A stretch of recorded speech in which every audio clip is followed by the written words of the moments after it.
Ой, бәрекелді мынау. Көзің тояды. Ұзыннан қой. Тамағына. Ұзыннан қой. Ой, бұлда телше бар, жая бар.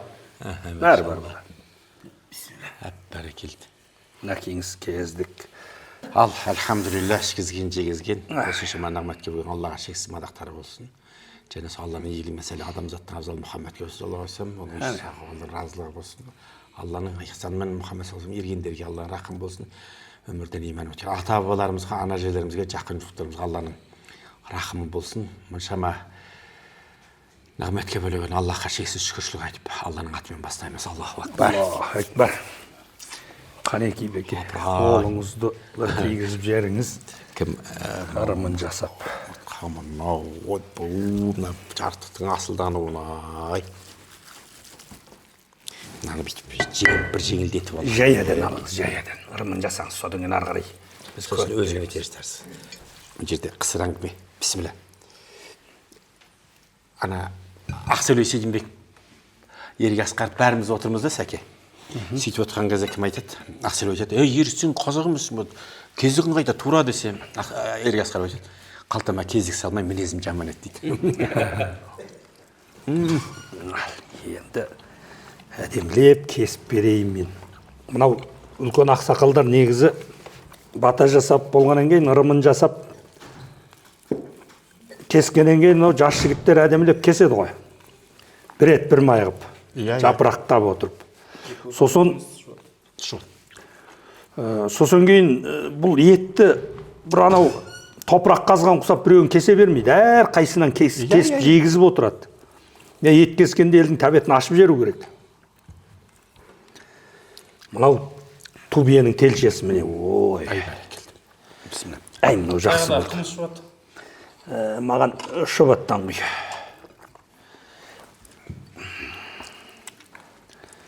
О, мына біреу, міне. Мынау міне. Мынау сары майдай, мына қазыны майын. Осыған жағып жеген жақсы. Бұл жерде енді Қазекеңнің ағы біреу айтады ғой, тубие сойып дейді. Жақсыларды қонақ қыла алмаған абайды түсіне алмайды дейді. Сонда ол тектілік жатыр ғой оның ар жағында, енді ішкен жегенде емес. Қонақтың. Ерболат, кел саған. Кел, міне. Мен өз келген кісілерге мая сатам. Әдемілеп отырып. Мынау жылқының қазысын майымен етке қосып асамыз. Себебі мынау жылқы еті сәл құрғақтау болады ғой. Соған сүбе қып сал жүреміз мынаны. Ай, енді жейтін нәрсе мынау, міне тубиенің телшесі. Мінеки. Осы бір шай сақтағам. Ай, бәрі. Есің алсаң ескіңнен дейді. Осыны тығып жүрген ғой осыны. Бірақ сәл қатылы оқпалды ма, тайдың етімен араластырғам. Езіп пісіргенді баяда аталарымыз жақтыртпайтын. Иә. Ет сөлді болмай, жігіт әлді болмайды дейді. Иә. Тым жұмсартып пісіргенді Чайнап жүру керек қой. қазақ жақтыртпайды. Мына қазым да менің сақтаған қазым. Баяғыда дейміз, сүйегімен қоса салшы, тейін Иә, кезде сүйектің бәрін алып тастайтын болдық қой. Алып тастайтын болды, қазанға сыймайды дейді. Иә, Сүйегімен нәрлі болады ғой. Мынаның ішіне қос қаз аударады ғой, екі қазын бүйтіп әкеп шаңырақ қып. Асатта асып болған ананы бір бұрайды да сүйегін шығарып тастайды. Бір бұраса жұмса басқан сүйек түсіп қалады. Содан кейін әдемілеп турайды болды. Бұрын кезде айтады ғой, мені о кісі сыйлаған соншалықты қос қазы асып қонақ қылды дейді. Құрметін, оның бәрін жеп кетпейді ғой. Ананы қазір көп қысқа асатты, оны чауып отырғаннан ерінеді, одан кейін оны чауып сағаннан кейін мәнде қалмай қалады. Ананы бұрап алады да, сүйегін шығарады да, бір ет бір май қып жоңқалап отырып, ой. Апамдар мысал үшін байтал сөйледі, қазір енді ноды ғой, ақ байтал деп қойды, арқада күнгейді айтам айтпаймын, білмеймін, ақ байтал дейді ана. Сол байталды семіртеді, соны сояды ғой, соны айтатын ақ байтал кесір деп. Өйткені құлындау керек, ғашымал, көбею керек. Екінші дейді, осы күнің адамдар ақ байтал деп әбден кекір қазған, әбден еткен, кесірленген. ұрғашы малдың етін жейді, қатын мінез еніп кетеді дейді. Қазір осы 62 деген кезде осы сөздер енді есіме түсіп отыр да. Даже тубе жаңағы ұрғашы мал сойған кезде кемінде 7-8 құлындатпай соймай, өйткені сүйегі толыспайды, сүйегінде нәр болмайды жас малдың. Еті сәл қаттылау болатын болса да, кәрі малдың сүйегі еті маңызды болады, жұғымды болады деп бірнеше құлындаған малды союға тырысатын. Біздің елде бір Ақан дейтін жылқышыдан 17 жастағы өзі өмір бойы мініп жүрген мінгі жабы жылқы ғой, атын. Соны саяқ жібере саған кезде спортпен айналысып жүрген адам спорт тастап кеткен, семіреді ғой. Сол сияқты мінгіп отқан малды жібере сағанда саяқ сұмдық семіреді. Сосын семірген кезде бір екелі бармақ елшіден аса бастайды ғой. Сол кезде тұрады да неге қояды? Бордаққа қояды. Бордаққа қойғанда дегенде не деген сұлыға қояды ғой. Солай қойғанда мал қимылдамай тұрған кезде орысша айтқанда бұлшық атрофируется. Бұлшық еттер қимылдамасам босайды, ет жұмсарады. Сосын жаңағы бармақ елі мынандай май ғой, тура сұлыдан бастаған жері майдың сапасы да бөлегірек болады. Бүйтіп қарап жәкеңдер біледі. Майдың сапасы да бөлек болады. Ет жұмсарады. Сөйтіп барып жаңағы шөлге жеткізген кезде барып, енді шөл шыққан кәрі малды жаңағы қайнатқанда қалай еді. Таңертең сағат 8-дің кезінде пеш жағады, пеш жаққан кезде бұқтырып отырып. Пеш жаққан кезде жаңағы алғашқы лапылдап жанған кезде жаңағы қазанды пештің үлкен табағына қоя салады. Сосын бір қайнағаннан кейін пештің желкесіне қояды. Сағат 10-нан бастап бүлк үйдің іші деген бір ғой енді иісі деген көңілі. Содан отырады сол кешке таңертең сағат 10-нан бастап бүлкілдегендер түс ауғанға шейін екінтіге шейін бүлкілдейді ғой намаздағыға шейін. Сөйтіп әбден. Енді кәрі малдың майы несі сорпаға шығып кетеді, жасыратын жоқ. Ана сорпасы маңыздылық сұмдық. Соған малтаны сап көп жүрген кезде малта майдың бәрін жұтып алады. Сапыр-сапыр, кесел сияқты сапыр-сапыр жеп қояды. Жаңағы аттың етін седе шыққан, кемінде шөл қойды. Сол шыққан асап отырған жеген кезде, сосын барып сізден жаңағы жерде Диханбай Беткөзіңізді, сол жерден шығады, Айбатыр Махмұтыңызды, Қанат Байшолақыңызды, чемпиондар шыққанда, геннің түбінде осыдан қуат алған біздің дәйекіміздегі нәрсе жатыр ғой, түсіндің бе? Оның бәрі жеген тамағынан шығады ғой. Қамырмен етті қосып жүрген түсінген адамға біз осы негізі өте қате нәрсе. Өскен ортамызда болды. Углеводпен қосылмайды, белок независимо. Өскен ортамызда қамыр салмайды, өстіп осын жейді, сол айранға, сорпаға айран, құрт тезетте ұра салады. Сіз жүрек айныған кезде, жүрек айну деген адамның болды деген сигналы ғой. Иә. Соны ары қарай сорпамен ұрып аласыз, сіз айтпақшы. Әптен сүйектің, бәленбай сағат қайнап, сүйектің витамині, еттің витамині шыққан сорпа деген, сорпаны сапырған сайын құртпен бірге ол сапырып ішкен сорпа дәмді болады ғой. Соны 2-3 кесен ұрып алады, шекеден маңдайынан тері бұрқырайды да, 7 аязда дырылдатып шауып жүреді. Әйем айтты, мен әкемді әйем айтады. Осыдан оны соғып ал дейді. Қанға сәлем бермейсің дейді. Мұртыңды балта шаппайды. Мұртыңды балта шаппайды. Осын тойып ал, қанға сәлем бермейсің дейді. Жорықта ғана жауынгер халықтың отношениесі ғой тамаққа деген. Мынау көшпенділер мен отырақшылардың азықтануы 2 түрлі ғой. Көшпенділер қуатты аз ғана тамақ жейді. Мысалы, етқоректілер жануарлар мен шөпқорек жануарлар ұқсамайды ғой.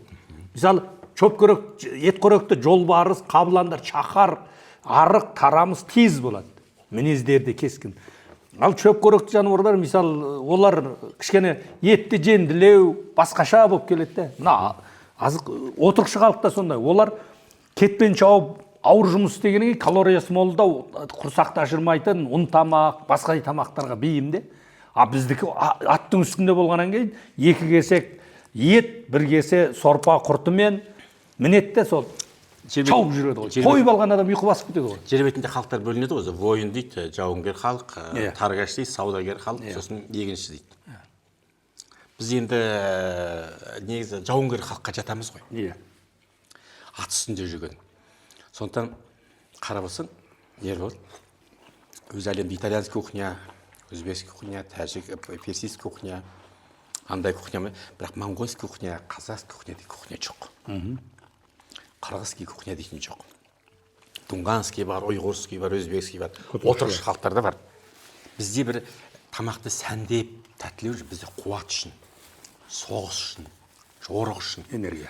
Тамақтың тәттілігімен өлшемейді бізде, қуатымен өлшейді. Осыдан жеп ал, мұртыңды балта шапайды. Осыдан жеп ал, қанға сәлем бермейсің. Бүк бөлек. Аңларда, ой, тенеме тіліңді саусағын жыштық қой жазайсың демей, бірдеңе сөздер бар ғой. Дәмділігіне мән берсе, бізде қуатына мән береді. Түсіндіңіз бе? Осы жерде Бек аға, мынандай бір нәрсе бар ғой. Мәселен, андай жерде бір жылқы тұрса, я бір басқа мал тұрса, анда қанша ел қазы шығады дейді. Қанша ел қазы шығады деп сұрайды да. Оның құндылығы соның қазы семіздігіне байланысты. Ал басқа халықтар, жаңағы сіз айтқан дұрықшы, дәмдеп жейтіндер. Анау қанша килограмм ет береді екен. Иә.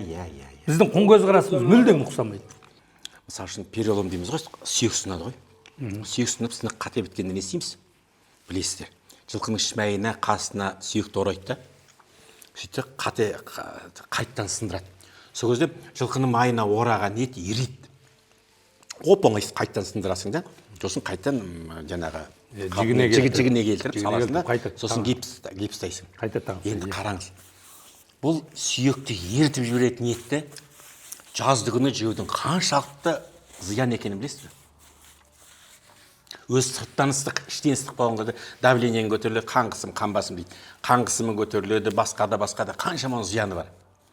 Сондықтан да қазақ күн жаз, ет аз деп, етті барынша жаздың күні аз жеуге тырысқан.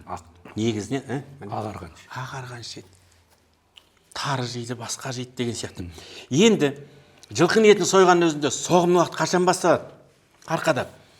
Декабрьдің бірінші декадасынан кейін бастады, қар жауады, қар жауғаннан кейін жылқы тоңазиды, қарға жақсылап аунағанға дейін бүкіл еті шымырланып, суыққа қарсы жаңағы фермент басқа бір организм соны ыңғайланып бөлінген кезде ет шымырланған етті барып, сен барып алғаш қар басқаннан кейін бауыздаған кезде ол еттің құрамындағы суыққа деген қарсылықтың бәрін адам ет арқылы өзіне қабылдайды. Сол емес пе? Түлкіні де қарға бір аунатып алып ұстайды ғой, қарға аунаған түлкі дейді. Қарға аунаған түлкі, қарға аунағанда қарсы еткенде, кімдер біледі ғой? Жүні. Жүнінің түбінде түбіттері шығады да, ол жылылығы одан сайын күшейе түседі. Жаздың күнгі ол түлкінің жүні мен қыстың түлкінің жүні бөлек. Сол сияқты қыстың күн жылқының еті мен жаздың күн жылқының еті бөлек. Екіншіден, жылы жақтарда қарашы, солтүстікке барған сайын Көкшетау жақтарда, мысалы үшін Қостанай жақтарда, біздің арқада мысалы үшін бір адамға 10 адамдық табақты алып береді. Астау көйе береді дейсіз ғой. Нәсілкемен айтып береді. Түбінде бір азғантай қамыры болады. Ал енді күн жылыған сайын Қарағандыда сәл-пәл қамыры көбіректеу болады. Көкшетауға қарағанда Шымкентке қамыры көп, шөкімдей ғана ет салады. Өйткені ауа райы сондай. Сосын баяғы заманда холодильник десе, не істейді ол кезде? Мысалы үшін суық жақта Алтайда, арқада жылқынды қойып қойса, шошалаға тастайды, жылқын бүлінбейді. Ал жаңағы оңтүстікте, мысалы үшін Жиделі Байсында, Жетісайда, Тараз маңында, Алтау, Қаратаудың ор жақ жағында, суық жақтар болмаса, Суықтөбе жақ, біздің Албан соның отырған жері, таудың басындағы жақтар болмаса, негізінен бір жылқыны алады да, жілік-жілікке бөліп алады. Өйткені сақтай алмайсың. Ыңғайына қарай. Сондықтан ол жерде табағыңыз аздау келеді. Ол бір кемшіліктен, артылғыштан емес, ол табиғи ерекшеліктен болатын нәрсе. Оның бір айтып отқан нәрсеміз бар, бұл үлкен ғасырлар бойы қалыптасқан мәдениет. Енді кейбір жерлерде, мысалы үшін, Абу Ханифа мазхабында жылқының етін жеуге болмайды деген бір нәрселерді айтып қалатындар болады ғой. Жылы жағы да жеуге болмайды. Өйткені шынында да ол зиян. Сен, мысалы үшін, жаңағы Стамбулдың, Тәжікстанның жылы жағдайында, Өзбекстан жылы жағдайында жылқының сені қыздырып жүреді, ол шынында да қиындау. Ал сен Алтайда, Арқада, Көкшетауда қазір 40 градус соязда жылқының етін жемесең, Қазақстан боғыман қатасың. Жылқының етін жемеу қиын. Ол жақта жемеу қиын. Жемеу қиын, амын жақта жеу қиын. Сондықтан да оның ерекшелігі бар, оны қате деп те дұрыс деп айтпаймыз. Ол ортаға байланысты. Ерекшелік, ортаға байланысты, басқаға байланысты. Мысалы, мына Сәкең ауылы мен менің ауылым арасы 2 километр ме? Иә, Алтай мен Арқа.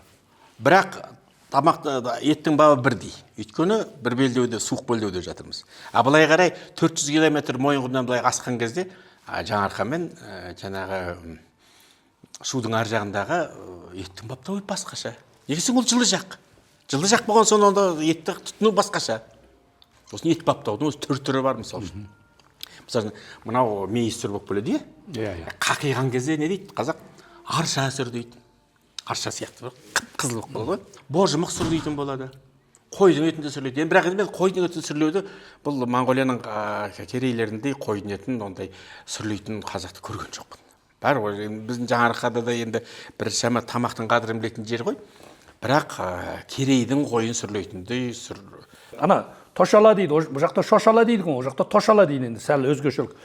Ағаштан дөңгелек кигіз үйқыса бүйзарлы болады да, 10 еркек қойыңыз, бір ту биеңіз, бір түйеңіз сойып, соның ішінде арсалап іліп тастайды ғой. Сүр деген негізі біз әзір жеп отырмыз ғой, қолма-қол сүрлеп алып, от жағып технологиямен. Сүр көктемде болады ғой көбіне. Сүр көктемде болады. Қазір енді біз 2 айдан кейін соғым сояды. Қазір енді бүкіл нәрсені жылдамдатып жүрдік, бүкіл нәрсені технологияға салып жүрдік. Бірақ дегенмен Ербол бабында жеткендей өзің уақыты меккендей болмайды. Ауамен. Ауамен келгендей ол болмайды. Қазір әртүрлі бір азот қосып бірдеңе қосып неше түрлі жасап жатыр ғой, өзінің пайдасынан кейде зияны көп. Мына ет кім өте дәстүрлі ет мынау. Андай мындай азот қосылған басқа емес, табиғи бапталған дүние де. Өте табиғи бапталған дүние. Әрине көрініп тұр, бордақ ет болуы да қажет емес, енді дәл айыратын емес. Өйткені ысталған кезде сәл-пәл екен адам шатасып қалады. Дәл нете алмайды. Бірақ енді мынаның шегін айналдыруы, бір ет бірмай мынандай қып түсіру деген бар, ол шеберлік қой. Бұл шеберлік. Мына аз болып кетеді, не көп болып кетеді. Кейде еті азғантай май көп болып кетеді болса, май аз ет не болса да, бұл енді бұл айтқанда деликатес ет мәселесін нағызы майталман профессионалдың істеген шаруасы мынау жөні бөлек нәрсе. Сосын бір нәрсені түсініп отыр. Қамыр мен углевод пен белокты қосу ағзаға өте ауыр ғой.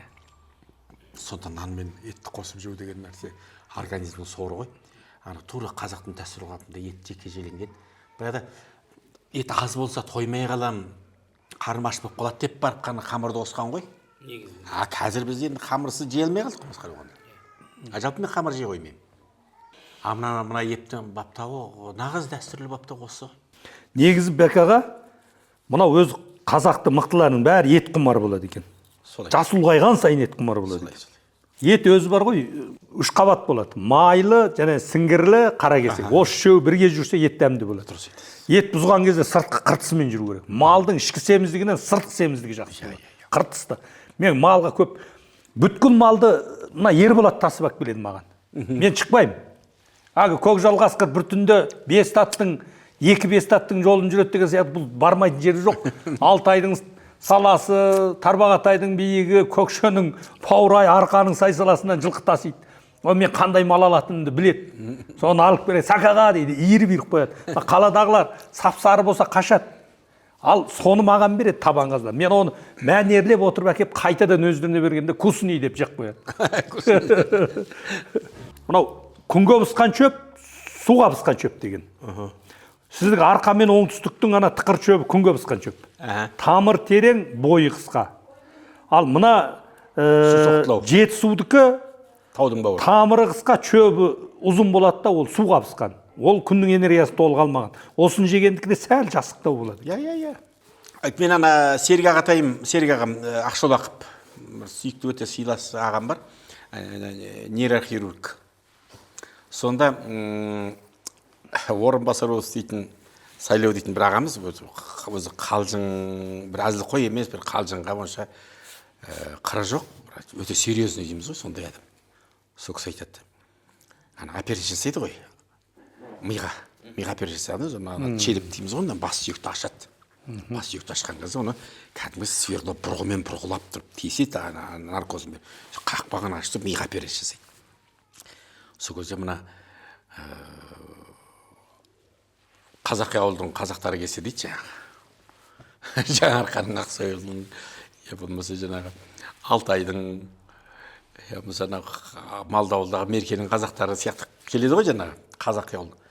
Ассистенттер сырғақтап қашады дейді жаңағы операцияға. Ассистент болғысы келмейді. Сосын неге деймін ғой? Сен ой оқырсың. Бастарын сүйегі сұмдық қатты болдық дейді. жегі ашылмайтын болып отыр Жегі ғой. ашылмайды. Железде өтіп тескен сияқты бұрын өтпейді. Әбден ит боласың дейді. Сөйтсе, ана сүтті тамақ, ет жеп, ана кальций деген өте жоғары, сүйек деген енді бар ғой, жаңағы темірдей болады екен да. Жаңағы қанша тескенде қиналып деседі екен. Ал енді мына шөп шалам жеп жүрген, кока-кола ішіп жүр деген сияқты жаңағы бір қаланың бір деңгейлері, ана гипсокардан тескенде бырт-бырт тесіп шалқайтып аша салады екен жаңағы. Осыған мен шегім қатып күлмеймін ба? Енді тура осыған ұқсас әңгімені Қанат Ислам айтады, ана боксқа барып жүрмін Қытайда дейді. Біз келеміз қазақтардың боксысын жағынан ұрасың, ана құлай қоймайды дейді. Ана Қытайда қытайлармен түртіп қалсаң жағы салбырап қалады дейді. Ал шөп шайнаған мына бұлшыққа жетілмеген, мына сіңір шайнаған қазақтар жаңағы ұйғырлардың қазақтары мына жерде шықшыттары мықты, қалай ұрасың жаңағы. Қасқырдың жақсы сүйегі десің. Қасқырдың жақсы сүйегі сияқты болады. Сіңгір тартқан. Өте мықты болады дейді. Ана шөп жеген адаммен шөпқоректің мен итқоректің арасы айтайын деп тұрған қазақтың ана генетикалық жауынгер халықпыз ғой. А жауынгерлігіне орай Алла тағаланың бір әртүрлі біз әр нәрседен көзіміз ашып қарағанға Алланың бір жаратылысын саналуандығын, Алланың заңдылықтарын көреміз ғой өзі қарап жатсақ. Сонда қарасақ, мына жеген тамағында біз азақпыз мысалы үшін, иә? Қас халықпыз ғой негізі. Аз халықпыз. Бүкіл осыншама жерде 20 миллион бір мемлекетте. Оның енді 13-14 миллион қазақ дейік. Сонда 1,5 миллиард Қытайдан, 1 миллиард жаңағы Индиядан шыққан чемпиондар қайта-қайта біздің ел достар, Ермахандар, Жақсылық Шүкемпіровтер, Серік Қонақбай, көп ақ қойды, Ризабегің бар, басқан бар. Қайта-қайта чемпиондар шығады неге? Өйткені мына мәселе, мына тамақта болып тұр ғой кім? Мына біздің ана генетикамыз, ДНК-мыз тек өте ғасырдан бері осыған жалғас. Осыған ыңғайланған, аттың үстіне ыңғайланған. Жаңағы жерде малтаны торсыққа сап жүріп шайқайды, оның сүт, белок бар, С витамині бар, сусының бар, құрамында тұз бар. Осы ғасырлар бойы қалыптасқаннан кейін табиғатыңа сәйкес ол кәдімгі ат үстінде бүкіл әлемде адамзат басқа нәрсеге ойысқаннан кейін ғой біздің жаңағы заманымыз аунап кетіп отқаны. Әйтпесе бұл тамақтың мен мұны мақтап бір өткізейін деп отырған нәрсе емес. Мәселе шын мәнінде өзің сену үшін қарайды да. Айналайын-ау, Ерболат-ау, Сәкеу қараңыздаршы. Екі империя соғысады. Совет империясы, неміс Германия, иә? Соғысады. Совет империясының астанасы Мәскеу. Германияның астанасы Берлин. Мәскеуді қорғайды Бауыржан Момышұлы. Қоршауға түсіп қалған нәрсені көкпардың әдісімен алып шығады, иә? Бауыржан Момышұлы. Рейстаққа Тутыге Рахымжан Қошқарбаев. Екеуіне де иттің итақайына беріп отқан батыр атағын екеуіне бермейді. Өйткені символикалық дәрежеде екі империяның астанасын қорғағанда, жаулағанда қазақ. Өйткені беріп қоятын болса, әр жағында бүкіл әлемді жаулаған, бүкіл Евразияның апайтөс даласында үзеңгісінде шіреніп тұрып, шалқайып тұрған мына қазақ жеген мықты күшті білік қойса, өзін-өзі білік қойса пәле болады деген сияқты нәрсемен әдей тұмшалап, бір көміліп, Днепрді былай өткенге Совет одағының батырын атағын бере салады, ана жерде тұра салғанға Совет одағының батырын бере салады, Рейхстагқа ту тіккенге бермейді, Москваны қорғанға бермейді. Неге? Әр жағында сен духың күшейіп кететін, ана советтік идеологияның арамзалары, зымияндар біліп отыр ғой, түсіндің ба? Бұны мен бұл жерде тек бір мәдениет туралы қымыз, жаңарқа, Алтай, Мерке, жаңағы құлсарының шұбаты, аралдың бір түйесі деген нәрсені айтайын деп отырған жоқпын. Бұның ар жағында айтуы сенің ертең өркеш сүрлегенің бар, ана түйенің жеген табаны бар, ол батыстағы тамақ кухня ол қандай нәрсе. Алтайдағы, Жетісудағы, ана сенің күбіге піскен сарымға ең мына жақтады. Осының бәрін қазір зерттегенде әр жағында сенің ұлтыңның түпкі қуатын көрсететін ғажайып нәрсе жатыр ғой, Ерболат. Солай ғой, иә. Менің өзі әкем гурман болды. Гурман деген асты баптап жейтін, енді байдың баласы ғой енді. Иә, үйренген. Сол қой сояды ғой. Ана соғыстың бір қолы шолақ, жаңағы саусақтары бар, оқ тиіп кеткен. Ебі келін кіремейді деп, сосын демеп тұрып, оң жақ қолын қойдың кесіп алады да. Шошалардың маңдайшасына ілесе далаға. Тұздамайды, ештеңе істемейді. Ілесе қанда ол бар ол борсиды, орысша бухает дейді ғой. Борсып кетеді. Борсиды, ісініп борсиды. Құрттайды ол. Кәдімгі шыбыншады оған. Сөйтіп, борсын құрақ белеседі ғой, сіңкіреп бір. Жалқаяқтанып бір түрлі одан. Сол құдықтан біздің қазір жаңарқаның құдықтардың суы көбінесе ащылау болады. Тұщы су анда санда бір оңтүстіктің біреуі тұщы болуы мүмкін, негізінен ащы болып келеді. Сол ащы құдық болды. Сол мұздай суды алып құяды да жаңа легенге. Сөйтеді уксус бар ғой кәдімгі. Уксусты құя салады жеге. Сөйтеді жаңағы құрттаңқыраған борсыған жаңағы қойдың қолы бар ғой дейді, оң жақ қол. Соны ана бір мал баған кезде ана құрттаған құрттар қата қалады. Уксус қой енді. Уксус бірақ қуып шығады екен ғой. Сосын тіліп былай жайлап тастайды да. Сосын ана бір төменгі сортты баяғыда арал тұз дейтін болса, қара тұз болатын бір. Кір тұз. Сол кір тұздарды бүйтіп жаға салады ол. Бір баптап мипазап жатпайды, әйтеуір мұжын топырақ жаға салады да. Сөйтеді ана төрт жағынан жел соғатын көлеңкелі кілет дейді ғой. Жел ауып тұрады не. Соған жаңағыны не дейді, кептіреді. Төрт жағынан жел соғады, көлеңкелі жерде кешкі салқынмен жаңағы жел қағады. Сөйтіп сүрленгеннен ана ол мейіз сүр болады. Мейіз сияқты сүр ғой енді, мейіз сүр болады. Сөйткен кезде өзі борсын құраған, сәл көгеріңкіреген, құрттаған, ол тұздалған нәрсе. Содан жел қаққаннан кейін алады да, жіліктеп соны сорпасын қайнатады. Сорпасын қайнатқан кезде бір қазір жақсы көремін. Ол бала кезімде одан жиіркенетінбіз. Қазір сол маған сол керемет. Бір ананың бір қышқылтым көгергенде бір иісі болады. Соны төгіп алмай әкем рақаттан ағыл тегіл терлеп отырып жаңағы ішіп алады. Ағыл тегіл терлеп ішіп алады. Сөйтсем ана қышқыл ацетилсалидті қышқыл екен ғой. Ана қышқылмен соны ана қанды сұйылтып аспирин ғой енді былайша ацетилсалидлік кислота қышқыл дегеніміз аспирин. Сол аспирин ретінде жаңағы сосын енді білесіз, өзі антибиотик дейтін нәрсені пенициллинді білесіз неден жасайды? Плесін дейміз ғой ана. Көгергеннің бетіндегі ана көкшілтімнен жасайды ғой негізі, білесіздер ме? Ана сол сияқты көгерген еттің құрамындағы ана бір нәрсе. Ой алла, қазір ойлап отырмын. Жасымыз 60 алқымдаған кезде, 60-ға келген кезде барып, әкем сөйтуші еді деп қазір есімізге түсіп отыр. Сол кезде қарасақ, ана қышқылыңызды, антибиотигіңізді, андай-мұндайыңызды етпен өстіп алады екен ғой. Енді бір қызығы нәрсе. Әкем тағы бір нәрсесі. Май шайқайтын еді ғой қолмен. Иә. Май шайқаған кезде, дегенде кейде қаймаққа бірден тұз қосып шайқайтындар болады. Әке айтады, тұз қоспашы, Айнашанды шешем айтады. Айнашан тұз қоспай шайқаш деп, сөйтіп су шығады. Суын бөлек алып алады. Сол майдың суы бар ғой, бөлек атып, соны қайнатады. Қайнатқан іртік бірдеңе шығады. Соны рақаттанып жейді. Сосын кейін барып білдім. Қаршы Ахмедияров бағам бүйрек ауырып Қытайға операция бүйрегін ауыстырып сөйтті ғой. Сонда бүйрек алғашқы ауырған кезде ана донордың несі табылғанға шейін, жаңа бүйрегі табылғанға дейін Қытайлар жаңағы сары майдың суы бар ғой, соны ішкізген ғой кімге? Сарсу деңіз. Сарсу. Сары майдың сарсуы бар. Иә. Соны ішкізген. Сыворотка дей ма бір? Сарсу, кәдімгі құрттың сарсуы. Осы сарсуды біз қазір төгіп тастап жатырмыз ғой. Әкем осыны есі қалмай дәрі ретінде пайдаланып жүр. Ол нәрсе, оны мен аламда бірнеше рет сүзгіден өткізіп, үстіне бір 5 литрге 200 граммдай қант салып жүремін, не бал салып жүремін. Жылы жерге 5 күн қоям. Бұл божып тұрып ашиды. Соның бетіне өң, зең пайда болады. Оны да алып тастаймын. Шайқап, тамақтан кейін осындай бір стакан, бір тамақтан кейін тамақ өзі жайланып сіңе бастайды. Сол кезде бір стакан ұрып жүремін. Осы адамның денесін чымырлатып, жылтып, бір керемет тамақ сіңіреді. Ой алла. Енді бір қараңыз, иә? Сол құрттың сарсуына, мынау трәпкі ғой, мынау майлық дейміз ғой, қазақ майлық дейді. Әбден май болып қалған осын жусаңыз, сол сарсуға бояуы да майда жоқ, таза мақта қайланып қалады. Ой алла. Енді мына жерде бір тағы бір нәрседі есте түседі. Енді осыдағы мына сүт қышқылындағы сілті ғой анау, сүт қышқылындағы ашыған, тағы да бір спирт құрамы.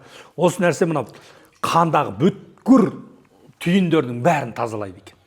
Тазалап мына адамның шашында, адамның қан тамырын, жіңішке қан тамырын бәрін жерде 2-3 рет айландырады деген бір сөз бар еді ғой. Шындық екен ғой. Сол жіңішке қан тамырға дейін бірақ шайып тазалайтын болып отыр ғой. Одан Өтебайдақтың шығармасында енді кеңірек айтып берейін. Тәңгәрте емес, сөл кәрте еме дейді. Тәңгәрте емес, сөл кәрте еме дейді. Тәңгәрте емес, сөл кәрте еді. одан кейін мына қан тамыры бітелгеннен кейін адамның әлгі кәртейген сайын қол аяғы мұздау, қан жетпеу. Сонда мына жаңағы сары су, одан кейін мына ашыған қымыз бар ғой. Иә. Бұл да сондай нәрсе. Бүткіл қан тамырды бітеуден сақтайды екен де. Қазақ айтады, жағың түспей жаманшылық көрме деген сөз бар. Жағың түспей жаманшылық көрме дегенде, адам әгі биологиялық жас 120 ғой әзір айтып берген әгер жақсы жүрсең. Сондағы спражирау 160-қа келіп, жағы түсіп, топқа жағын читпен байлап келді. Сондан адам қан тамыр, сөл бәрі толық болған кезде ет қашып кетеді дегенде, мына да буын болмайды ғой. Етпен гені ұстап тұрады. Тосқан кезде сөйлеп қалғанда жақ салқ ет түсіп қалады деген. Соны читпен байлап алады екен. Жағың түспей жаманшылық көрме деген бұл осыдан шыққанда жаңағы сусын мысалы. Ол шығармаларда бар ғой, көне шығармаларда. Оның кедейлі отбасы сусындық 5 биесі бар дейді. Қара суды қазақ ішпейді, қуғын жағады деп. Сол сусынға жаңағы айран чалап, жаңағы қышқылдықты ішіп отырады, жаңағы сары судан шыққан әңгіме ғой. Соның ішінде бұл зады қан тамыры бітелмейді екен. Жүрек ауыру, тромбо, қан басым болмайды ғой. Одан кейін аттың үсті әулие, аттың үстінде жүреді. Зәужел, артық тамақ жоқ, сүннет бар ғой. Ауа, су, тамақ үшеуі тұр тағы. Бұл өте керемет нәрсе дейді. Бүгін біз қазақтың өмірін, қазақтың асын мәнсұқтап отырған, осында толық айта керейік демекшімін ғой. Батыста ағайын қазақтар түйір сүттен жасайтын балқаймақ бар ғой, домалақтар жасайды, балқаймағы бар. Оны қалай жасайды? Оның құрамындағы ирис компенсатор қалсын ғой енді. Ананы жеген адамның ирис жеу ақмақтық қой, шұбат тұрғанда кока-кола ішетін жындылар бар ғой. Шұбатың түрі, қымыздың түрі, енді тіпті осы күні арпадан жасайтын, басқадан жасайтын жаңағы көже бар, бидай көжелер бар, сол тұрған кезде мен лимонадпен де кока-кола ішкен түсінбей қойдым осы. Білмеймін енді біз санамызға, біз жеген тамағымызға шен құлдық сана сіңіп кеткенбіз.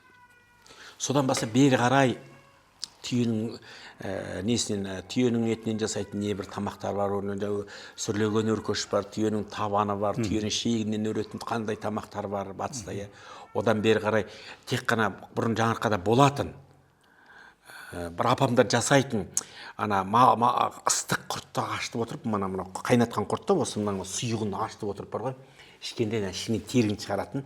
Әсіресе баяғыда шешелеріміз жас босанған кезде осыны ыстық құртты сапырып отырып, мен ана жылы аңға барған кезде арқалықтан ғана көрдім осыны. Бүкіл Қазақстанда, бүкіл жерде болған бұл меркеңізде де болған, бұл Көкшетауыңызда да, батысыңызда, шығыста болған, бірақ сақталған жері қазір арқалық қана. Сондағы нәрселерді қазір қайттан қалпына келтіріп, жаңағы ыстық сұйық құртты ыстықта ішкізеді. Ыстық күйінде қайнатып отырып ішкізеді. Соған сармай салып көріп жүрген кезде бар ғой, ішіңіздегі суығыңызды айдап шығады. Әйел адамды сергітіп алады екен. Әйел адам сергітіп, еркеңізге де әйеліңізге де керемет. Осы нәрсені қалпына келтірсе деген армандаймын. Енді сосын біздің Қарағаштап қозында бір ағатайым бар. Осы бертінге шейін. Сосын бәтен шешем бар, мен Рахымжан Қошқаревтың туған бөлесі. Мен шешеміз болып бөледі, бәтен дейтін. Сол кісі кәдімгі серке бар ғой. Серкенің қасына айналдырады. Атан серке.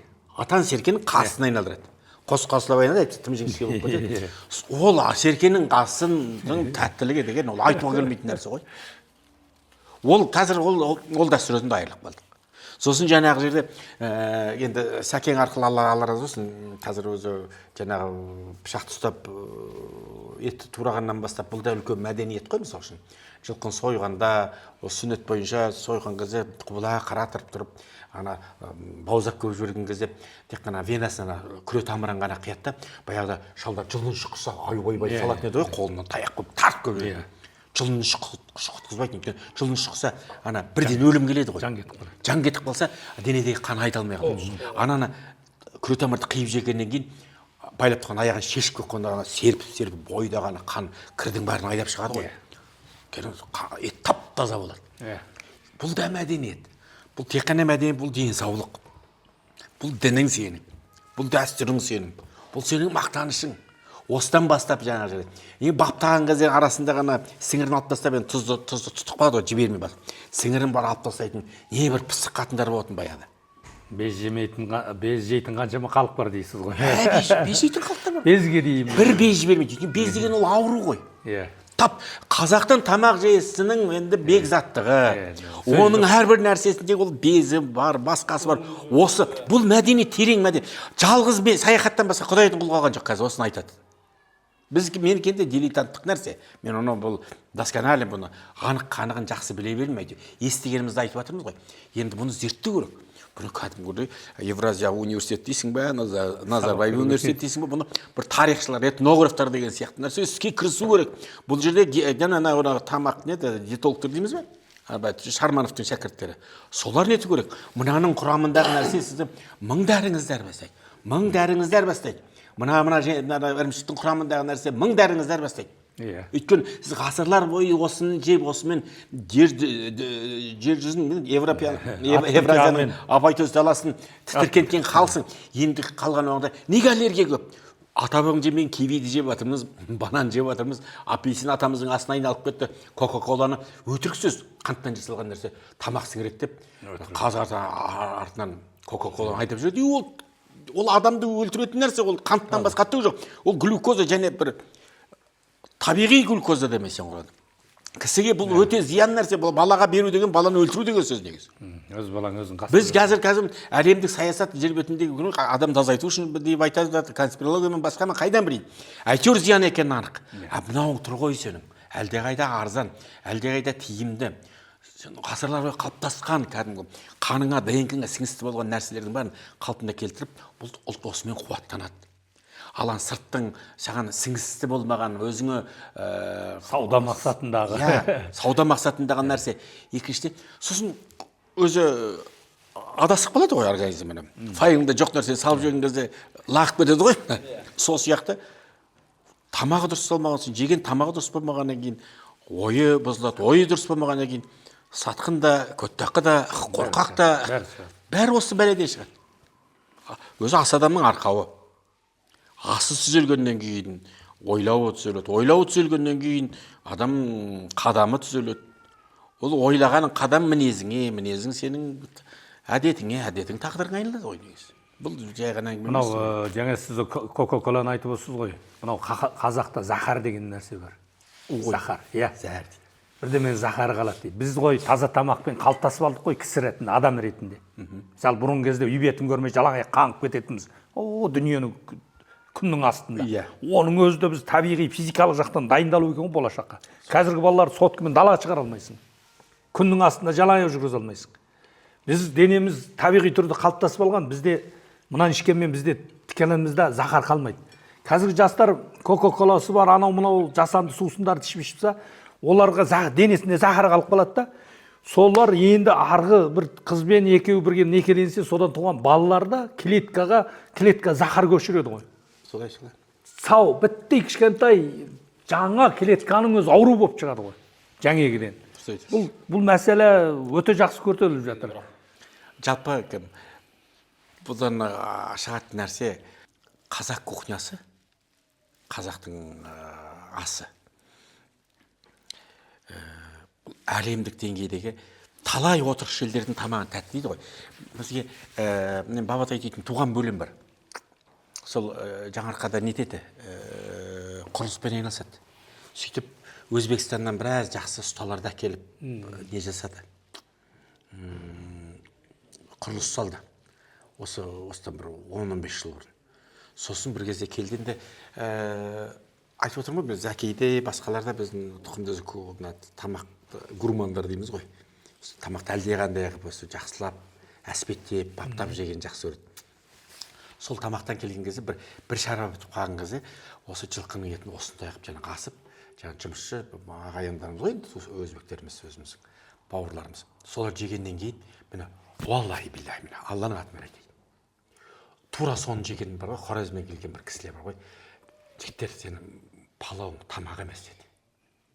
Мен өзі әр тиынды есептеп, анау Хорезмнен осы жаққа жұмыс істеп келіп отыр ғой бір азғантай ақша үшін. Менің еңбек ақымнан ұстап қалыңыздар да, маған осы бапталған осы еттен беріңіздерші, мен Ташкенттен ала кетейін. Талай тәтті тамақ дейсіздер. Мен қазақта тамақ жоқ деп ойлайтынмын. Қазақта тамақта қойды сояды да, жаңағы суға салып пісіріп дейді, тамақ содағы екен деп ойлайтынмын дейді. нағыз тамақтың тәттісі қазақтағы ғой. Не деген мынау, не деген балдай тамақ. Маған палау, ұнында, дүмләме, сүмләме ештеңе жоқ. Дүниеде мынадан тәтті тамақ көрген жоқ.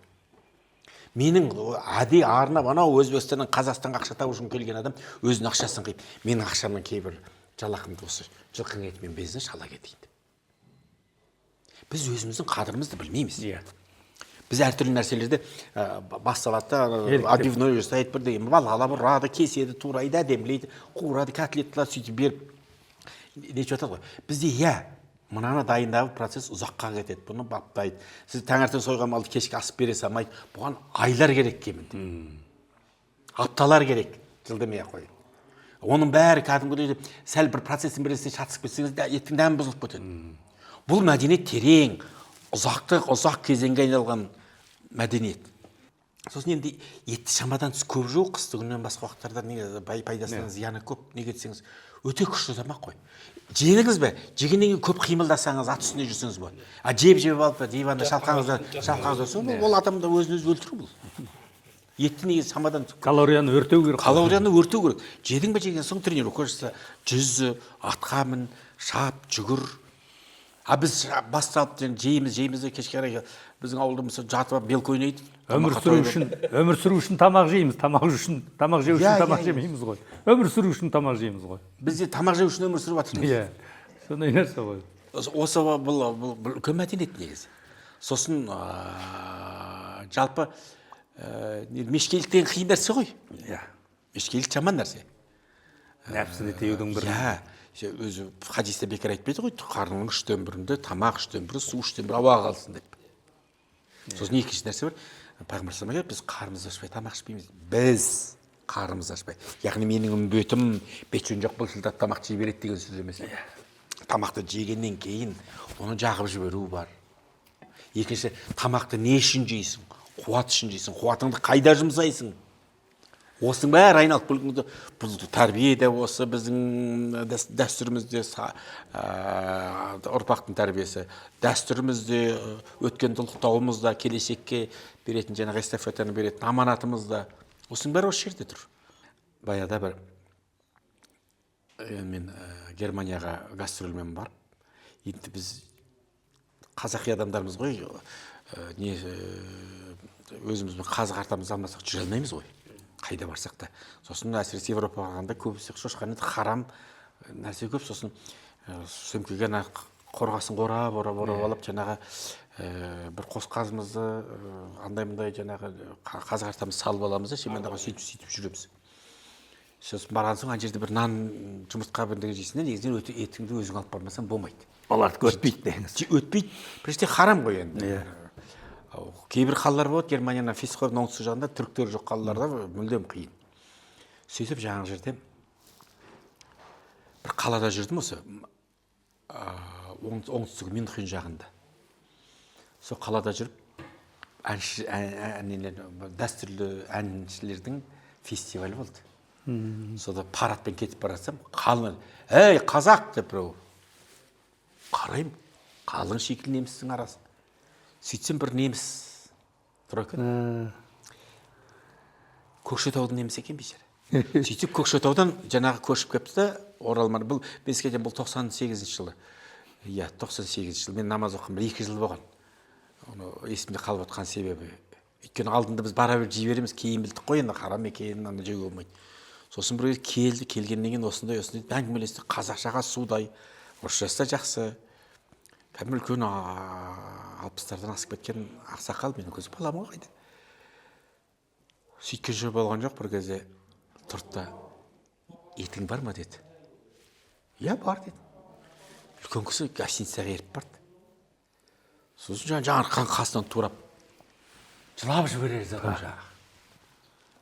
Ана еттен асағанда. Неміс. Жыларман болды. Бала кезінен. Иә, бір кезде айтты. Бұл жаққа несіне бірден аласың ба деді. Жоқ, ештеңе алмаймын де, материалдың жағдайымыз онша күшті емес. Осында кебелдің бәрі бір аудиомен бірдеңе сатып жатыр. Мен саған бір жақсы бір мәшинені арзанға тауып берейін. Қазақстанға айтып, жоқ, ондай ештеңенің қажеті жоқ. Бірдеңе жасайын деп жақсылығын енді қайтару керек депті. сосын жоқ ештеңе керек жоқ, мен жай неге келген адам ғой, сол бір концертіміз болды, қайтамыз деп тұрды да бір кезде қысқасы бір көмектесіп ана етігін алайын деп едім мен сенің дейді да. Бір кезде ана шыдай алмадым, ана етті өзіме де қалдырғам жоқ, бір жөні болады. Анаған беріп едім, Құдай ау алтын үй сыйлағандай. Жыларман боп. Сосын айтып, мен бұны бір ай жеймін, аз-аздан ғана бір ләззатын ғана алып отырып, тілім астына салып отырып ұстам деп. Айтайын деген мана қазақты қабылдаған кухнясын бірге қабылдап жатыр ғой. Бала кезінен геніне жазылып қалып отыр ғой. Бала кезінен геніне ешқандай жаңағы бұзаудың табанында шошқаның бірдеңесі ештеңе көзіне көрінбейді ғой ана. Жылқының еті ана немістің. Аяғы анымай, сосын ең соңында жыларман болды. Мына балаларға айналып қарап отыр. Мен айтсам, мына адам тұратын жер емес, мынаның тамақ емес, ауасы ауызыма жан-жан бағасам көзім тіреліп қалады. Қайран сардала қайран деген жаңа айтады ғой. Сонда бір нәрсе сенақты біздің тамақ. Қазір қыстың ортасына қарай оңтүстікте соғым басы дейді, арқада омыртқа дейді. Бір жерде шеке дейді, мысал үшін. Омыртқа деген кезде бөлінген нәрсе сенің, мен қарашы қандай бір поэтикалық нәрсе деймін да. Әр нәрсенің омыртқасы сияқты. Әр омыртқаның өзінің рөлі бар ғой, мысал үшін. Бір жерде протрузия болса, мойныңда қолың істемей қалады, беліңде аяғың істемей қалады. Сол омыртқаны бөліп өзімнің аяулыма, сенің желенбеген омыртқаң бар дегенде, туыстық қарым-қатынас бұның ар жағында. Бұның ар жағында үлкен терең сүннет, бұның ар жағында терең мәдениет. Оның ар жағында тамақтан алатын қуат. Осының бәрін қамтыған нәрсе. Бұған кәдімгі этнографиялық бір терең бір ғылыми нәрсемен келсе, ғажап нәрсеге зерттей алсаңдар. Осыны тыңдап отқан жігіттердің ішінде бір этнографтар, тарихшылар бұны зерттесе. Соғым сойған кезде анандай асықты жілік, андай жауырын бірдемелерді көбінде таратып жібереді. Сүрлеуге келмейді ғой. Жас күйінде жеу керек те. Омыртқа, жамбас, жаялар қалып қалады негізі. Одан жаңа чекеде болсын ғой. Жылқының басын кей жерде екіге бөліп тартып жатады ғой, тұмсығын жауып. Негізі жылқының басын тартпайды ғой. Одан кейін жылқының басын чаппайды. Оны енді ұлық мал дейді де, қастерлеп енді адамның досы ғой енді. Аппаратты биіктеу жерге шығарып қояды енді. Мен 83 жылы Алматыға келдім, мысалы үшін арқадан студентпен политехникалық университетке келдім. Сол кезде келген кезде жасыратын жоқ, күнге ет жеген кезде қарымыз жеп, бір кішкентай жілікті қоя салады, қамырдың үстіне, ешқандай әспеттемейді, арасында бір котлеттің о жақ бұл жағындағы бір дәрежеде ғана келеді. Энергия шықпайды деңіз. Кейін барып 98-де, 97-де Ақмолаға келгеннен кейін барып қайсырып соқ жеген кезде, жылқының етін деген тәтті, не деген балдай деп. Сосын кейін бар мына көкпардың кезінде әртүрлі өнерлерден көкпардың негізі отаны бәрі қалай дегенде Қазақстанда Шымкентпен тараз ғой. Сосын барып кейін Шымкент өте предприимчивый жер өте бір дегені ыңғайлап алып кететін жер. Сосын барып арқадан асырып жүрді ғой. Табақ тарту мәселесін Түркістанда базарбайтын жігіттер болды. Түйенің өтін бір бөлек, шешкінің, қойдың, жылқының етін бір бөлек. Оған дейін ет беру мәдениеті 98 жылға шейін Қазақстанда, мен енді көзім көргенімді айтып отырмын. 98 жылдарға шейін Астана, Ақмолаға ауысқанға дейін осы мәдениет кенжелеп қалып, тіпті ұмытылуға айналған, тек қана арқада ғана сақталған болатын. Сосын барып кейін елге қосылғаннан кейін барып, қазір әлде қандай болып жатыр. Алматыға да елде қосылды ғой сырттан. Аннан келген қоныстанды, батыстан, шығыстан. Қара жорғамен бірге біраз нәрсе келді деген сияқты бар ғой. Біраз нәрсе тамақ. Мына керейді мына кірпіш құрт дейді. Қатты құрт, қара құрт. Мынау қайнатқан құрт қой. Кім бейбет шешеміз Қалиф Алтайдың үйінде мен баласы сияқты болдым ғой. Сол кезде мына дастархан бастама отыратын. Кейін қараса мына кімдер соны Дәргеб Ибрагим дейтін бір ағамыз болды, кімдіге шәкірт болды. Қалиф Алтайда. Үйіне барып тамақ ішеміз. 50-ші жылдары келгенбіз, Алтайдан Астамбулға 50-ші жылдардың кез келген адам. Соншалықты дәрежеде қараш, дәстүрге мықтылық сондай. Қазір Қытайдағы өлгедегі қазақтың дастарханы арада 50 жыл өтсе де бар ғой. Стамбулда тұрды ғой сол. Алматыға келді, тәуелсіздік алсын. Тура сол өлгедегі құрт, өлгедегі қолдың болса ши бауырсақ, сосын қойдың майына ши бауырсақ қой. Сосын сүті көп қып, шайын етіп тұз салып, сары майдан салып жіберіп. Сапырып шу дейтін нәрсе бар ғой. Осыны бәрі өзгерсе де тамағы өзгерген. Соны мынау ұйғыр туысқандар еткен шай деп саудаға кіргізіп жіберіп отыр ғой. енді саудаға ыңғайың болғаныңда жақсы жері сол еткен ғой. шай деп сол анау солтүстіктің тұзды шайын. Енді тұзға суда да әңгіме бар ғой. Тұз адамның бойындағы суды сақтайды ғой. Сосын кейін жылуды сақтайды. Сосын бар ғой, қараңыз.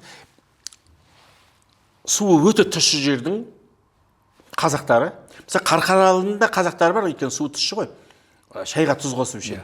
Қасында Жаңарқан бізді су ашылы, өйткені шайға тұз қоса қоймайды. Сосын Алтайдың қазақтары қалпыша шайға тұз қосып ішеді. Біздің недегі Биік таудың бауырындағы суы тұщы жердің ағайындары, қазақтардың көбісі тұз қосады. Өйткені иодты тұз арқылы алмаса организмға жетпей қалады. Түсіңіз бе? Оның бетшен жоқ, тұз қосылып атқан жоқ, бетшен жоқ, ет жеп атқан жоқ.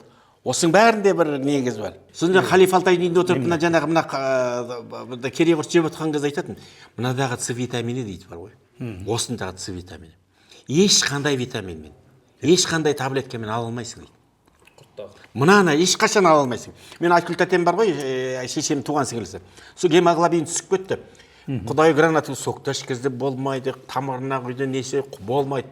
Марттың аяғында торбия құлындағаннан кейін бірден қымызын ашып бере қойған кезде 50-ге түсіп кеткен 60, 70, 80, 90 бірден көтеріледі. Өйткені ғасырлар бойы организмі қымыз арқылы қабылдап қалған нәрсені, ғасырлар бойы өзім жадында, генетикалық жадысында қабылданған нәрсені сен ана өтірік дәрімен бере алмайсың. Ол өзіңнің тегіндегі нәрсемен қабылдауың керек. Тура сол сияқты С витаминін қазақтың баласы осымен қабылдайды. Бисмилля. Сүйекке сіңген дейді ғой қазақ. Махамбеттің өлеңінде бар, алтын малта ас болып деген.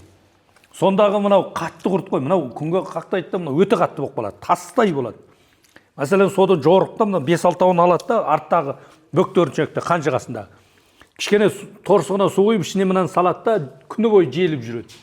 Желіп жүргенде мына шайқалып езген құрт болады. Оның ішіндегі малта дейді, мүйіз сияқты қатты мынандай көк сіңгір қалып қалады да, соны шайнап жейді. Алтын малта ас болмай ерлердің іс бітеме дегендегі сол осы ғой. Алтайдың соғысындағы Оспанның жауынгердің бір чал ақсақал айтқан, бір қап құртпенен бір жыл соғыстық деп. Солай. Мынау бір қышқылдық. Қышқылдық адамның шөлін қандырады, одан кейін қанды жүргізеді. Денесінде тұз сақтайды. Тұз сақтайды. Мына одан кейін мынада өзінде бір күндік калория толық бар да. Соң ары қарай жүре береді де. Масыл тамаққа адам масыл болмайды. Бұл енді нағыз соғыс. Көшпенділер неге? Мына орыстың бір ғалымы, 2 ғалым отырып немене зерттеген ғой. Мысалы 30 мың, 40 мың, 50 мың адам көшпенділер соғысқа шықты дейді деп айтады дейді. Ал оның аты бар, жемі бар, шөбі бар, ішпек жемегі бар. Мүмкін емес, ол өтірік деген ғой. Сонша әскермен, жылқымен жүру өзін өзі қандай алмайды деп. Ол отырықшылардың көзқарасы ғой. Ал енді мысалы жорықта бір адамда 3 ат болады ғой, жетегі, қосар аты болады ғой, жетегі біреу өлсе, соғысқа өлсе, соғыста өлсе аты соны мінеді, біреудің азық түлігін артады. Жаңағы сол түте деген нәрсе бар екен, мына кімнің Таласбек Әсемқұлдың шығармасында жазылып тұр. Кеткен етті әбден қатты болып сүрі болған етті тоқпақтап жүнге айландырып, құрт, ірімшік соған қосып түйіп алады екен. Бір уысын суға салсаңыз дайын тамақ қой. Ол калориясы жоғары. Аз ғана нәрсемен жорықта кете береді. Ана отырықшы ғалымдар есептеп шығара алмай ғой, ми ашып кеткен. Космостың тамағы сияқты. Көрдің? Космоста. Ана сығымдаған прәндік деген нәрсе бар ғой, мынау әскери тамақта. Кішкентай ғана прәндік сығымдаған. Суға салса бір табақ болып кетеді. Сол сияқты біздікі де жаңағы түте, жеңіт, тұнып тұрған калория ғой. Бізде парақшамызда жазамыз. Қазақтың асы бойға қуат, дертке шипа деп. Негізі бір нәрсені білуіміз керек. Өте бекзат халықпыз ғой. Ол мақтану мақсатында басқадан артық дегеніміз үшін емес. Біз біреуден артық та емеспіз, кем де емеспіз. Біз осындаймыз. Миллион болсақ та миллиардтың. Біздің сапамыз осындай. Енді осыны біз сақтап қалатын болсақ, біз осы сапамыз сақтап қалатын болсақ, біз соғыссақ Рахымжан мен Бауыржан сияқты боламыз. Біз күрессек Әбілсейіт пен Елдос сияқты боламыз. Бокстасақ Ермахан мен Серік сияқты боламыз. Біз өлең айтсақ, кешегі Әмірелер бүгінгі Димаштар сияқты боламыз. Біз ғылыммен айналыссақ, біз әлкейлер, біз қаныштармыз. Ана қаныштың операция жасап жатқан кезде Мәскеуде соңын өткен сұраған нәрсені білесіз ғой. Баянауылдың бір кесе қымызын берші дейді. Қараңызшы. Я болмаса бейбарысқа Анжусаның исін тастай салған кезде еңіреп жіберді деген сияқты. Біздің бір ерекшелігіміз Алланың бізге берген сыйы. Өзі шүкіршілік дейтін нәрсені өзі маңдайыңа жазған нәрсеге риза болу ғой, тағдырыңа риза болу.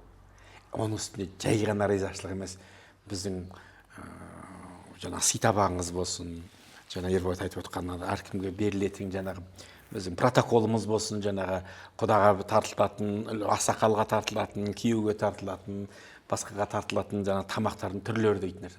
Осы мәдениеттің бәрінен біздің бір білетін нәрсеміз адамзаттық өркениетті біз өзіндік орнымыз бар бір ұлтпыз. Біз бірегейлігімізді сақтаған сайын біз ел болуға деген жаңағы потенциалымыз, мүмкіндігіміз осы ашыла түседі деп ойлаймын. Елдер ойлауы мүмкін. Енді дәстүр ұстағанда қандай деп. Дәстүр деген адамның сапалы, ойлау сапалылығы, тамақтану сапалылығы өзіміздің тарихтан бері келіскен. Ал сапалы адамнан ғылым да шыға береді, адалдық та шыға береді, тазалық та шыға береді, спорттың бәрі шыға береді ғой. Сол дәстүр десе неге біз дәстүр десе шапан киіп, атқа мініп етіп кию емес. Ол мінезің де дәстүр, тамақтаның да дәстүр. Адамдық сапаға жетудің бір өлшемі былайша айтқанда. Мынау сиыр малы айтады ғой, еті суықтық деп. Тура осылай. Сүті дәрі деп. Біреу шың қатарынан сиырдың етін жесе не деді? Зиян болады дейді. Денені суық алып кетеді. Суық дегенде мынау даланың суығымен ұқсамайды. Адам табиғат сияқты суық райлы және жылы райлы болып келеді да. Суық басқанда айтады, жел көтеріліп кетті деп. Жел көтеріліп кетті дейді. Жел алып кетті дейді. Енді мынаны қысқартып айтқан кезде, анау бір дана кісіден сұраған ғой, астың асылы қайсы, жасығы қайсы десе, асылы да айран, жасығы да айран деп айтады. Ай, о қалай десе, жазда қой төлдеп, жылқы құлындап, ақ көбейген кезде айран жасық болып қалады. Қыстың күні ақ азайған кезде, енді сиырдан алған құрт бар, сүзбе бар, әртүрлі алып қалған. Содан кейін қыстың сауын сиырлар бар, соны айтады, қыста айран. Қыста ақ азайған кезде ағарған айран асыл қайланады дейді. Сөйтіп соны. Одан анау бір татардың айтқан бір сөз бар, татардың ғалымы. Қазақтың қыстаяғы сүр жеп жатқанын көріп, мыналы халықтан тұқым қалмайды. Жазда келсе, былай жүр, ат соғады деп шауып жүр дейді, атқа жыласың деп. Сондағы жаздағы тірлігін көріп, қыстай у жеп, жазда дәрі ішеді екен деп айтады. Өйткені жазда ағарған ішеді ғой. Неге наурыз кезде 7 түрлі дән ішеді. Неге қышқылдығы қатты көжені бәстесіп ішеді. С витаминін көкесі. Оны көктемде айдап шығарып тастайды ғой. Бұның жаңа енді сиырдың әңгімесін айтқан кезде бізде мен осы әлеуметтік желіге сиыр жөнінде салдым. Қазақ сиыр бақпаған, қазақта көп сиырлы байлар болмаған. Негіз бар ғой. Жылқылы байлар болған, мысалы қойлы бай болған, түйелі бай болған. Ойбай Қабанбайдың үшінші ұрпағы дей ме? Жақасбайда 17 мың жылқы болған дейді. Сәмекеде 24 мың жылқы болды. Сайға кіргізе салады екен де үйірді санайды екен. Адам жылқының басын санамайды екен, үйір санайды екен. Yani сиыр жөнінде көп дерек жоқ та. Енді сиыр бір жағы қысқа қолайсыз, екінші жаңағы еті бізге ондай дұрыс емес, суықтау болды ғой. Одан қазақ айтады, сиыр сыйлағанды білмейді, жақсы сыйлағанды білмейді, сипағанды білмейді. Сол сияқты сиыр жөнінде мұрның терлеп, сиыр сияқты бір сұмыраяды бекесін дейді. Бірақ сиыр жөнінде көп сүйкімсіз мәтелдер бар да. Енді отырақты болып келгеннен кейін мына сиырды негізі ұстағанда аз мөлшерді жаңағы айран чалап үшін ұстаған. Мен осы әңгімені айтқаннан кейін бір Нұрлан деген бір ғалым жігіт бар. Арғы беттен келген, Германияда жүрген. Майды қалай сиыр ұстамаған? Бұл сиыр бар ғой, сиыр. Анау археологиялық сүйектерді де бар ғой дейді. Ол бары бар. Сиыр ұстаған, ұстамаған емес. Жалпы бет. Мәселен, сиыр жөнінде мақал да бар, атау да бар. Ұстағаның белгі ғой. Бұзау, тана, торпақ, әртүрлі атаулар бар. Атау бар нәрсе бар деген сөз. Бұл жерде салыстырмалы түрде сиырды көп ұстамаған мал ретінде. Осы бертін отырақтасқаннан кейін барып сиыр ұстадық. Сосын әгі жігіт айтады, содан мен іздене бастадым дейді. Көне 16 ғасырда кім дейді, біреудің жазбасында дейді. Расында айтады, сиыр өте аз екен бұларды деп дейді. Сиыр көп ұстамаған дейді. Олар ғылым іздеген, біз енді мынау дәстүрді ғылым қуғандар материал бойынша қуады ғой. Көне жазбаны іздеп көріп, шынымен де қазақта сиырлар аз екен деген айтып күледі. Сен оны қайдан білдің дейді. Енді ол қазақтың тілі, дәстүрі, сол тарих алып келетін дүние ғой негізі. Енді туған әкеміз сияқты өзім туған жездем болды. Соның шешесі қаным бала дейтін. Бала кезімде әлі есімде. Жездем СПТУ-да завуч болып жүрді. Сөйтті де сиыр арзандау болатын қазір ғой. Сиырдың бұл қатының би болып жатқаны демекші. Сол кезде бір сиыр сойған кезде қатардан қалдым. Омыртқа бере алмадым. Биыл сиыр сойдым деп намыстанып өліп қалаздап. Содан жаңа менің апам, әпкем пысық адам жаңа сиырды бір құнанғар бастап алып келген кезде оны өзі баптағаннан рақаттанып. Сонда сиыр сою соғымға арқада бір намыс болып есептелетін. Бұл мезгіл 72-73 жылдары. Кедейліктің бір белгісі ғой. Иә, сиыр деген бір кедейліктің белгісі. Сосын үш күн қатарынан сиыр етін жеген адамның бойын суы қалады дейтін. Яғни тура сол сіз елден естігенді, сол кезде шалдардан естігенді сәке сізден естіп отырмын. Одан кейін енді мөңкебей мынау айтамыз, осы ақыр заман қарай қатын би болады, сиыр пұл болады деген сөз айтады ғой. Оның үстіне енді көшпелі халыққа сиыр, қалмақ сиыр болмаса тебінге жарамсыз, сосын шөпті қырсып жемейді, тілімен орап жейді. Оған шөбің биік болу керек тілі орау үшін. Шөлге шыдамсыз. Шөлге шыдамсыз. Терісі қанша қалың болса да тоңғақ. Осындай нәрсемен жан-жақтылы. Сиыр онша қадірлі мал болып есептелген жоқ. Қазақтың ұғымында негізі, сосын ешкіні де ешкі бақты меңіреп бақты деп, ешкіні де суыққа шыдамсыз болсын, ешкіні де қатты қадірлей қоймайды. Бірақ қойды бастатуға серке үшін, көкпар тарту үшін шығар арасында. Сосын сүмбіле дейді, қай кезде екен білмеймін. Сүмбіленің кезінде лақ сояды ғой.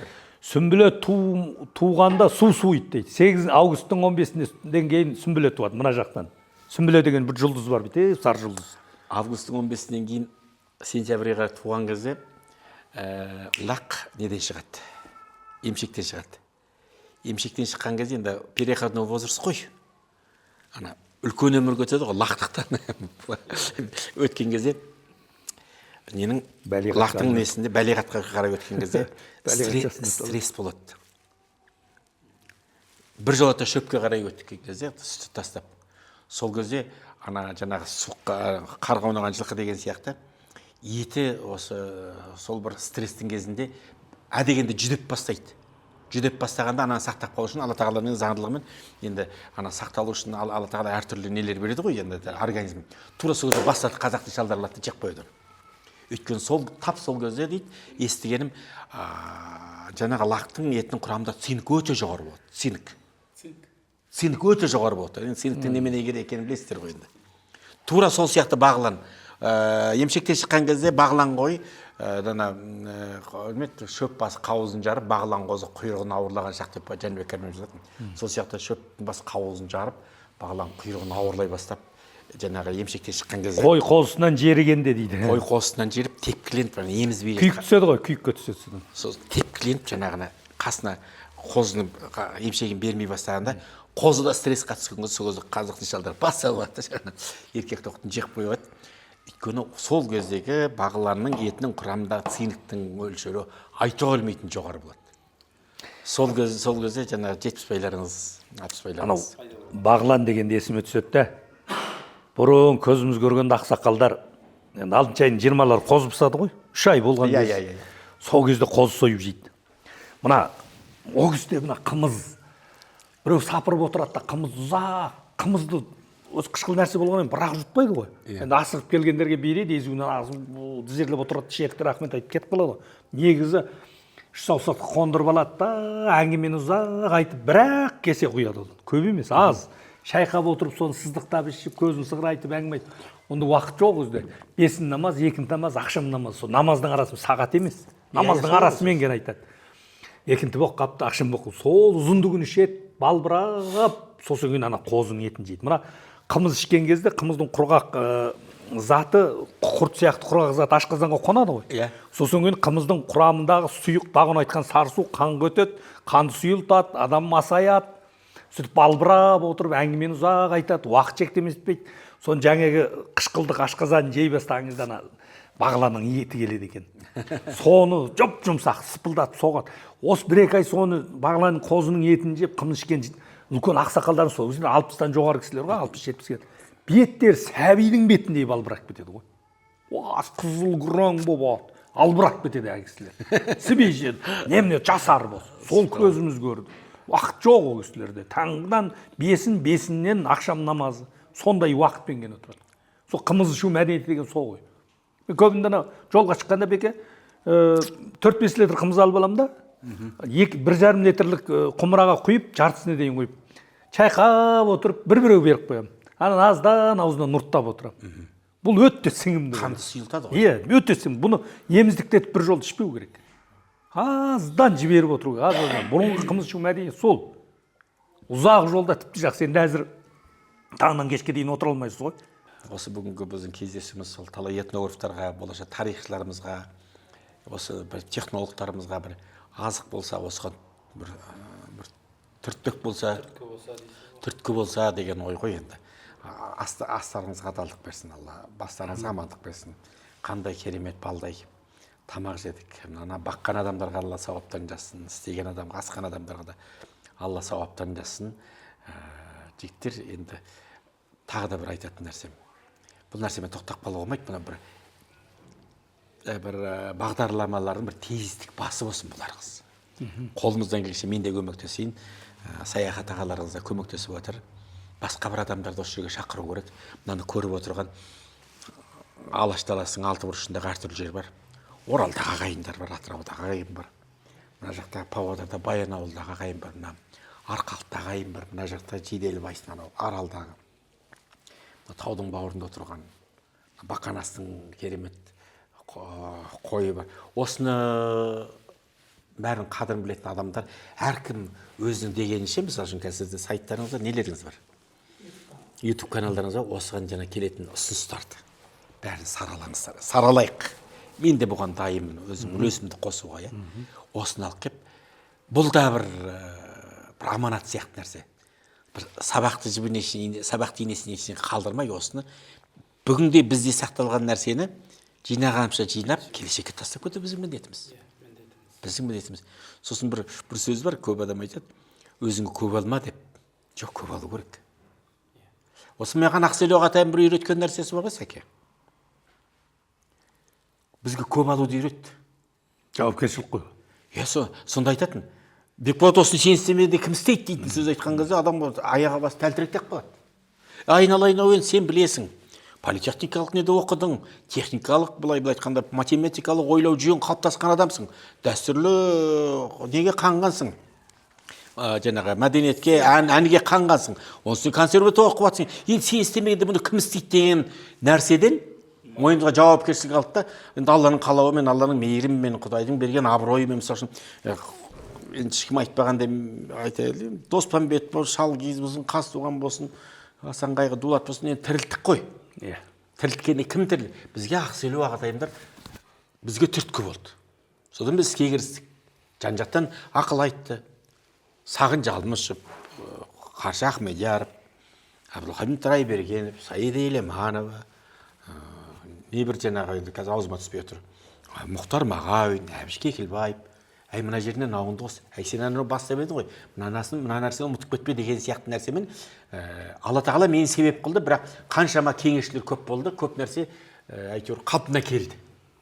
Тура сол сияқты. Мынаны бастадыңыздар. Енді Алла тағала айналдырып арғы беттен саяхатты алып келді. Тәуелсіз Қазақстанымызға. Мына жерде сен қадірін біліп отырсың. Үш қазақ отырмыз, үшеуміз Алаштың үш бұрышынан келіп отырмыз. Айтып отырғанымыз бір әңгіме. Енді басқалар да қосылсын. Мұқалағамыз бір терінің пұшпағы. Давайте кірсін. Айтқан өзіңі көп алып алу керек деген. Мен осы салаға өзіме өте көп алып. Көп алыңыз, көп. Көп алып аламын да сүрініп жүремін.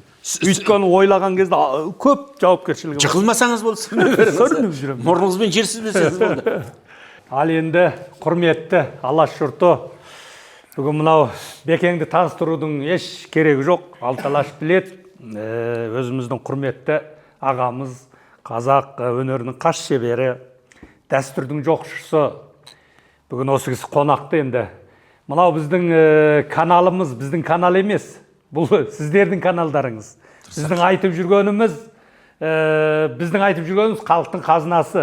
Мұқағали атамыз айтады, қазақтың түбі күйген қара өлеңін чекпен жауып өзіне қайтарамыз деп. Атамыздың дәстүрін өздеріңізге қайтарып отырмыз. Тіркеліңіздер, бармақ басыңыздар. әрбір туысқандар топтарыңызға тарасыңыздар, осыны қазақ жеріне жаюға, кеңінен көрілуіне, нәсіпталуына сіздер қол үшін беріңіздер. Біздің жұмыс емес, бұл сіздердің қазыналарыңыз. Келесі жолы біз мына дәстүрмен бірге еңбек деген нәрсе бар. Адам еңбекпенен қасиетті, еңбекпенен, харекетпенен ердің қадірі артады. Сол үшін біз мына дәстүрмен бірге еңбек адамы деген алып жүреміз. Келесі жолы мынау менің қазақ даласынан бүткіл жылқы жиып беретін Ерболат деген інім бар, бауырым бар. Анау көкжал қасқыр бір түнде 2-5 жолын жүреді дейді. Осы көкжал құсап бүткіл даланы кезіп жүріп жақсы жылқыны алып келеді. Осы жігітті түсіреміз келесі жолы еңбек адамына, Ерболаттың бүткіл шаруашылығын, жылқы жиудағы. Ол бір әшейін нәрсе емес, оны алып келудің өзі азап. Мынау бір табақ қазақтың мынау қасиетті етінің осы жерге тұра қалғанда әншейін келе қалған жоқ, бұл қып-қызыл еңбек. Малшының суықпенен жаңбырға тоңғаны, ортаға қалаға тасығандағы анау бейнеті, осыны жасап немнеткендегі адамның тері еңбегі, осы айланып кеп, осы неге тәтті, қып-қызыл еңбек. Одан кейін бұда жақсы ниет жатыр, махаббат жатыр. Бұны жасаған кезде адамзатты Алла тағала махаббатпен жаратқан. Нені ма? Біз де әке-шешеміздің махаббатынан жаралғанбыз. Біз де осы жұмысты махаббатпен істейміз. Осыдан содан энергия шығады, дәм шығады. Сіздер де бізді махаббатпен тіркеліңіз. Мынау қазақты махаббатпен жақсы көрейік.